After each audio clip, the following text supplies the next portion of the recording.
صدمی سلام سلام مامانش بخنده به دختری دارم من به دختری دارم من به به به به.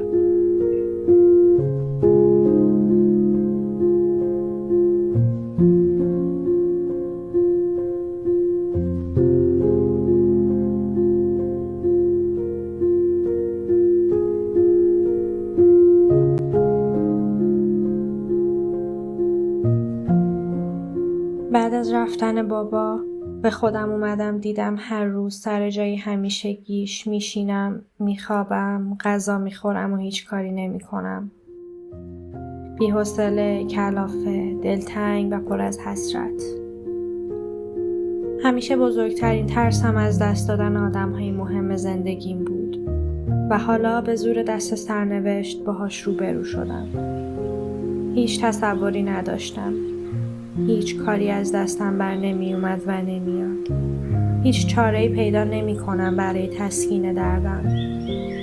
فقط دلم میخواد یه جایی برم برای یه مدتی که نه کسی رو بشناسم نه کسی من رو بشناسه. جایی که خاطراتم پشت دیواراش نخوابیده باشن. جایی که صداهای آشنا توی باد گم بشن. دارم فرار میکنم.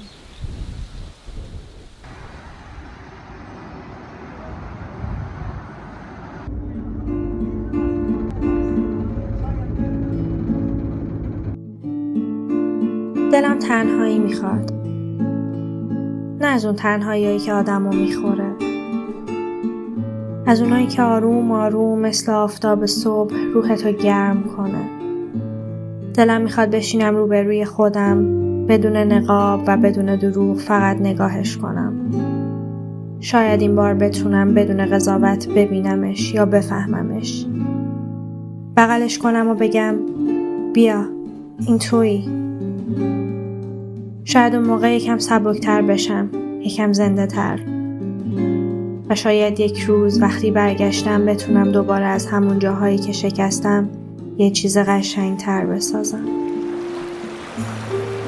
دارم از خودم فرار میکنم بلکه خودم رو پیدا کنم.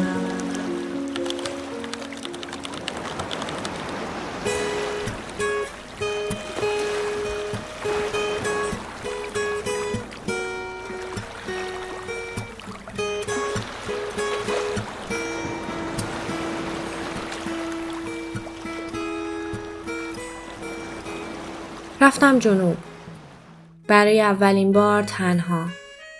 به لطف دوستی غیر آشنا میهمان جزیره شدم. یه تصمیم یهویی بود. مثل دل کندن از یه خونه قدیمی. شاید هم مثل برگشتن به یه جایی که هیچ وقت نرفتم اما همیشه توی خیالاتم بود. جزیره با اون سکوت دریاش و شبهایی که ستاره ها بهت نزدیک ترن. شاید تنها جایی باشه که بتونم خودم رو توش گم کنم و بعد دونه دونه تکه های گم شدم رو کنار هم پیدا کنم. تو تاریکی نمیبینی من نشونت میدم، بیا دنبالم باز اسما رو یادت میدم که این بعضی وقتا رو شونه های توه که بعضی وقتا میفته رو شونه های من. بگو اسمت باید یادت بیاد، این اولین درسیه که من بهت میدم. همیشه یادت بمونه کجاست خونه، مهم نیست اونا دارن چی رو نشون میدن. زمان میگیره یکی یکی قهرماناتو، زمان داره بهت میگه شبیه خودت شو. درختای بیریشه میرن با این طوفان، بده دستاتو خودم میشم ریشه تو. تو تاریکی نمیبینی من نشونت میدم.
نمیدونم چی در انتظارمه.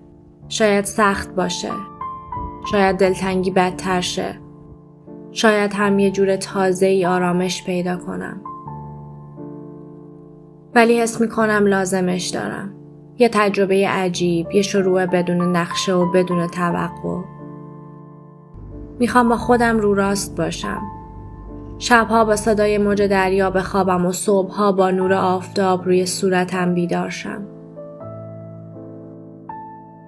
میخوام یک بار برای همیشه این فاصله بین اون کسی که بودم و اون کسی که میخوام باشم رو با قدمهام روی خاک جزیره پر کنم.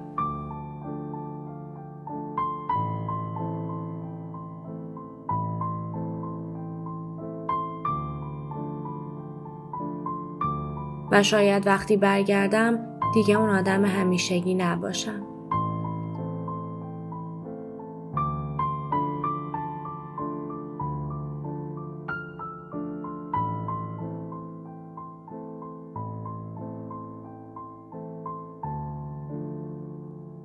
در نهایت این سفر شاید نه یه پایان بلکه یه شروع باشه.